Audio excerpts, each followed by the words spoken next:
Yes, really good. Excellent peroxide hair. I'm jealous to go with your Spurs away shirt. What did you make of today's difficult victory? I think it's just another typical day at the office for a Tottenham Hotspur fan. That's so true. Doesn't matter who you're playing; it's going to be a difficult one.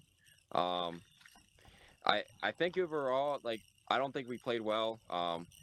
I think 10 minutes in, I was yelling at my screen that Kulusevski needs to go on the bench, because he just had a bad day at the office. I think Johnson's my man of the match, no question about it. You were just talking about like the 5-yard passing, and I think Johnson has that down to the letter. I mean, that's all he was doing, and it worked out perfectly. But yeah, I think it was a difficult one, but it's getting down to the end of the season where I just want the win. I don't care how we get it, as long as we're the ones with the more goals at the end of the game. Aaron, do you think that we are, like, as we mentioned earlier, do you think we're missing what's his name, Van der Ven at the back in games like this, where he can obviously get us attacking quite quickly because of his pace? 100%. I was a little surprised that he didn't start, because in the press conference the other day, Andrew was saying that he's fit, he's ready to go. So I was a little shocked, and it definitely cost us at the very beginning of the game not having him there. Dragic did not do a good job defending on the counterattack. He didn't really put much pressure on the attacker, and having Van de Ven there would have been a really good help.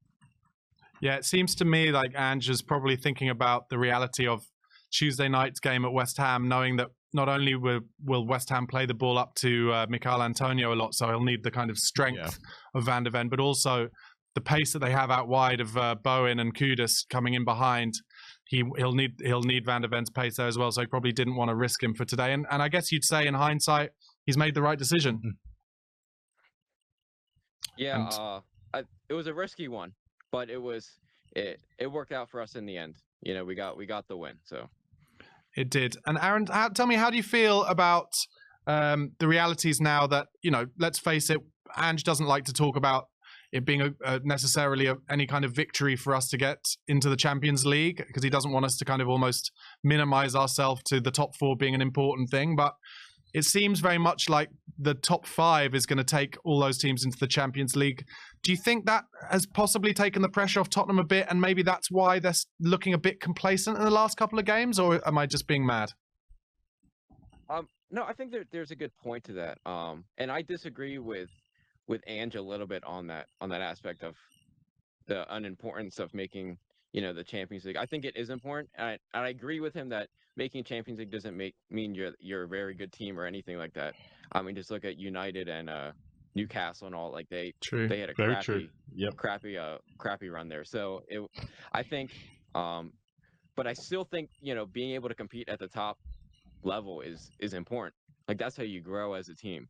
You're not going to grow if you're playing at the lowest level, or because there were like 2-3 weeks straight where we're not playing any games because everyone else is in Europe. So I think just playing Champions League boosts confidence anyway, because I mean, you want to win the whole thing. I mean, that's the goal anyway. You want to win everything, but making Champions League, in my opinion, is extremely important. And you said earlier, okay, it wasn't a great performance today, but it seems to be our last 2 games now haven't been great performances, but then we peaked at Villa. How can Ange turn it around so we get back to how we played against Villa?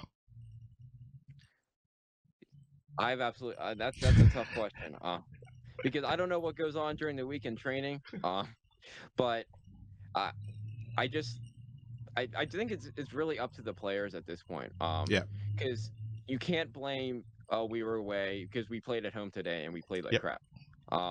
So they can't use that. They can't blame the weather. I mean, because both teams are facing. I mean, it's just there's really no excuse to play the way that we did. You can people can blame fitness levels because a lot of people were on international duty, but how do you give a reason for 3 minutes in letting in a goal? Like, that has nothing to do with fitness levels. Everyone's fit at the beginning of the game. It's just bad decisions, bad technique. We had many chances to score today, especially in that first half. Everything was hitting the post. nothing was going like that's just poor technique, poor clinical finishing. There's no excuse for that. So I think there was definitely an avenue for us to dominate the game today, but we just weren't clinical enough up top. I think our attack was defending better than our defensive line. We were winning more balls up in the. Anytime the ball went to our defensive half, it was always a scary moment because our defense was just sloppy, all the time. So Yeah. I think Ange needs to have a long talk with the team, and start being like, look, we need to start playing well, because before you know it, we're gonna be playing, the top of the league, back to back to back, and that's not gonna look pretty if we play like what we did today. It's not, but weirdly, I think we play a lot better against in those games where we're not expected to win and where the other teams, come at us a bit more, and where we're the underdogs. I just wanted to raise something else as well, Aaron, which you made me think of, and I hadn't thought of it for a while. We are, I think, more than anybody in the whole league, probably in a decade, really suffering from the fact that we had a player for nearly a decade who put pretty much every chance away and who scored 20 or 25 goals a season and made 10 or 15 assists. And suddenly we don't have that. So as fans, we're almost having to completely change our mindset as to what a good chance is. Do you know what I mean? Or like, now I'm not suggesting that Werner's chance against Fulham or Werner's chance tonight wasn't a great chance, but every single chance we've had like that in the last 10 years has gone in because it was Sonny on the left or Sonny in the kind of just behind Kane and Kane finishing them. And now we're suddenly having to feel like all the other teams' fans have had to feel. Yeah. Even before Haaland went to Man City fans had to deal with the fact that Gabriel Jesus, wasn't a brilliant top-level elite finisher. And now we are having to kind of change our mindsets a little bit to realize that actually, unless we suddenly find probably 150 million pounds out of nowhere, which we're not going to do, then we're not ever going to anytime soon have a striker who is going to do all the things that Harry Kane could do. They're basically not, there isn't one. No, unless some Dane Scarlett suddenly turns into what everyone was expecting him to turn into. But yeah, you're right. Don't know. What do you think, Aaron? Yeah, we don't, and some people will be like, oh, Richarlison can be that person. I don't see it. And I'll go to my grave with that opinion. I mean, I was just talking to a Brazilian fan the other day, and they were like, yeah, I don't even like Richarlison. I mean, and so I think Richarlison can be a good player. Sure. I think he's good off the bench, but I don't know. He's not going to be the one that's going to score all the goals that we need every single game. He's just not that type of player. And I think sorry to interrupt, Aaron, but I think and Ange has been quite honest about that by basically saying what we need to do is split around the goals that Kane would score. So let's say, well, Richarlison has scored 10 this season. Sonny scored 15? Johnson has scored 3, 4, 5, something like that. So it's just when I talk about mindset of a Spurs fan, now we have to realize, we talked earlier about how Spurs seem to score like 80% of our goals are with the same move almost, like the same type of move. And that's probably because Ange just realised we can't get it into our number 9 and expect him to turn and put it in the top corner like Tottenham have done in previous years, or to have a hustly-bustly number 9 who's going to shake off the defender and get in behind every time. So we have to find a through route. And actually, if you think about it like that, I feel like we are overperforming our expectations that we had before this season. Yeah, I completely agree. I think not having someone like Harry Kane exposes the weaknesses that we've had forever, but that has been like covered up by Harry Kane's finishing. And now, we have to change our whole style of football. Basically, you can't just play it up to somebody and just expect them to score. Now we actually have to progress as a team. The whole team has to move up the pitch as a unit. It's starting to turn into an 11-person game instead of a 1-person game, and I think Ange Postecoglou is doing a good job at that, because the amount of people that are missing their shots, it's like different. It's not like the same person that's like screwing up the final shot. Like it's 3 or 4 different people. Yeah, agreed. That aren't being clinical enough up at top. So we're getting the chances to score. It's just that we're just not clinical enough. We don't have that person that if they have a clear chance to score, they're always going to do it 10 times out of 10. Yeah, I mean, I think it's really interesting because we've started, Marlon and I were talking about this earlier, we started talking about what Tottenham need in the summer. And Marlon was saying, you know, he feels like if we went for 3 new forward players, that would make him happy. And I don't disagree. I think the issue is like, it's so hard to buy players who are guarantees, isn't it? Everything feels like a risk. The only ones that I would say feel like guarantees to me are those 2 Palace players. You know, and Neto maybe, but his injuries mean not a guarantee. But even then, even then, I can't even guarantee. I'm saying front 3, but then front 3 have got to be cohesively work well together. So you've got to then. It's not just going out and buying a front 3. I've got to go buy a front 3 that are going to work well together, and like you said, finish off the chances that we're getting. Where would you be on this front 3? Would you think we need to go out in the summer and buy a front 3, or would you think we need to go elsewhere? I think you know, first of all, it costs a lot of money anyway to get 3 players up top, money that we probably don't have, and I've been like looking, like people talk about like maybe we should try and get Tony, or you know, I feel like every week there's a new name someone's throwing around. And it's just like no one really excites me. Anyone that we could possibly get is just not exciting me enough to be like, oh, they're going to be the ones that score us the goals. Like, because like you said, nothing's a guarantee. No player can 100% guarantee your goals. But it's almost like betting at a casino. You know, you'll do what you feel is best. So maybe getting 3 players in and having them have to compete and work that much harder to try and work for that.